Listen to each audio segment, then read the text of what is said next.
Welcome friends, welcome to India சமையல். இன்றைக்கி வீடியோவில் லஞ்ச் பாக்ஸ் ரெசிபி. லஞ்ச் பாக்ஸில் தக்காளி சாதம் இந்த மாதிரி நீங்கள் செஞ்சு கொடுங்க. சூப்பராக இருக்கும். ட்ரை பண்ணி பாருங்கள். நம்ம சேனலை ஃபஸ்ட் டைம் பார்க்குறதா இருந்தால் சப்ஸ்கிரைப் பண்ணி வச்சுக்கோங்க. இப்போ ஒரு கடாயில் 4 டீஸ்பூன் அளவுக்கு எண்ணெய் சேர்த்துக்கலாம். எண்ணெய் நல்லா சூடான பிறகு 1 டீஸ்பூன் அளவுக்கு கடுகு உளுத்தம்பருப்பு,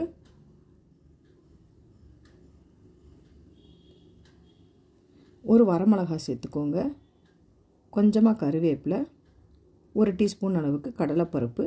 நல்லா பொரிஞ்சதுக்கப்புறமா மீடியம் சைஸ் வெங்காயம் 2 வெங்காயம் பொடியாக கட் பண்ணி சேர்த்துக்கோங்க. வெங்காயம் நல்லா வதங்கி வரட்டும்.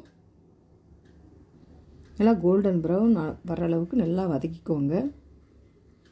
இப்போ பார்த்தீங்கன்னா வெங்காயம் நல்லா வதங்கிருச்சு. இந்த ஸ்டேஜில் 1 டீஸ்பூன் அளவுக்கு இஞ்சி பூண்டு பேஸ்ட்டு சேர்த்துக்கலாம்.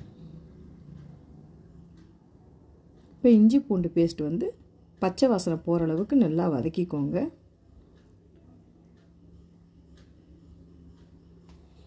எல்லாம் பொடியாக கட் பண்ண தக்காளி 4 தக்காளி சேர்த்துக்கோங்க. நான் கையால் இந்த மாதிரி பிசைஞ்சு சேர்த்துருக்கேன். இப்போ தக்காளி சேர்த்துட்டு நல்லா மிக்ஸ் பண்ணிக்கலாம்.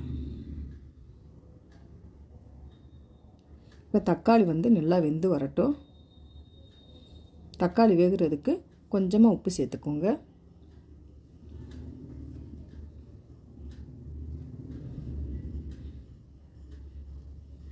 இப்போ பார்த்தீங்கன்னா தக்காளி நல்லா மசிஞ்சு வந்திருக்கு. இந்த மாதிரி ஒரு விக்ஸை வச்சு நல்லா அமுத்தி விட்டுக்கோங்க. இப்போ எண்ணெய் நல்லா பிரிஞ்சு வரணும். எண்ணெய் நல்லா பிரிஞ்சு வந்திருக்கு. இப்போ இந்த ஸ்டேஜில் நம்ம மசாலா ஆட் பண்ணிக்கலாம். 1 டீஸ்பூன் அளவுக்கு மல்லித்தூள், 1/2 டீஸ்பூன் அளவுக்கு மிளகாத்தூள்,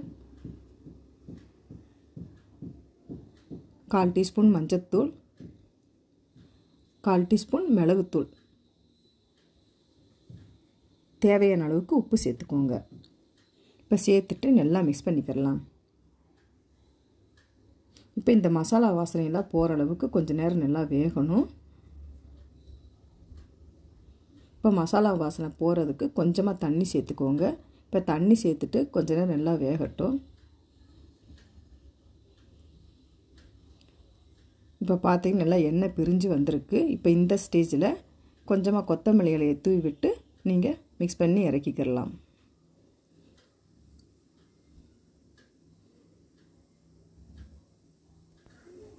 இப்போ வடித்த சாதத்தை இதோடையே சேர்த்துடலாம். கொஞ்ச நேரம் ஆற வச்சுட்டு சேர்த்துக்கோங்க. நம்ம சாப்பாட்டுக்கு செய்கிற அரிசி தான் நான் சேர்த்துருக்கேன். இப்போ நல்லா கலந்து விட்டுக்கலாம்.